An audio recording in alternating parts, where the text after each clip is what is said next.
Si les choses spirituelles, tu ne les avais pas prises au sérieux, le temps n'est plus à la plaisanterie. Que tu sois éduqué, que ta conscience soit en éveil sur les luttes et les combats qui nous incombent, qui nous concernent, qui te concernent. En tant qu'enfant de Dieu, tu es en guerre. Tu es une cible que le diable veut renverser, veut terrasser et emporter pour l'éternité dans le feu de la géhenne. Il faut que tu saches que tu n'as pas à lutter contre la chair et le sang, que nous n'avons pas à lutter contre la chair et le sang, mais contre des puissances sataniques, contre des anges déchus, contre ceux qui furent ennemis de Dieu, ceux qui sont ennemis de Dieu, qui sont aujourd'hui ennemis de l'homme, ennemis de la création, ennemis de l'homme créé à l'image de Dieu.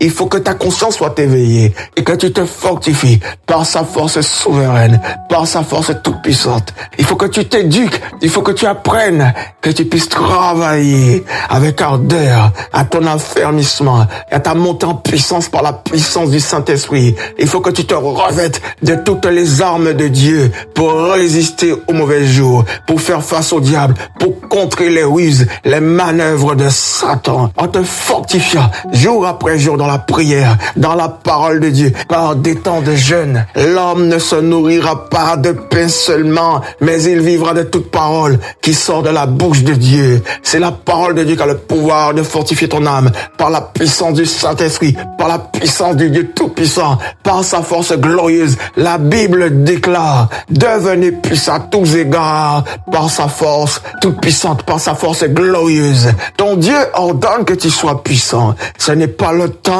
de s'assoupir, ça n'est pas le temps de s'endormir, ni de fermer les yeux, ni de manquer de conscience, ni de manquer de consécration, ni de manquer de vigilance, ni manquer d'être alerte, mais que tes yeux spirituels, que tes canaux spirituels, que ton esprit soit en communion avec le Saint-Esprit qui te donnera les nouvelles du ciel et les nouvelles de la terre et ce qui se passe dans le monde spirituel. Le temps est opportun et favorable pour que ton esprit soit en éveil au nom puissant de Jésus-Christ, sur le combat que tu as mené, sur le temps dans lequel nous sommes, les temps qui sont les derniers. Nous sommes dans les temps de la fin. Maintenant est venu le temps de la gloire et de la manifestation du Fils unique de Dieu, la gloire du Seigneur Jésus-Christ. Que les témoins véritables de Christ soient vus, soient entendus pour rendre témoignage à la vérité. Le temps est venu pour que la gloire de Dieu soit manifestée, révélée, pour que les dons soient révélés, pour que la gloire et la puissance du Saint-Esprit soient manifestées.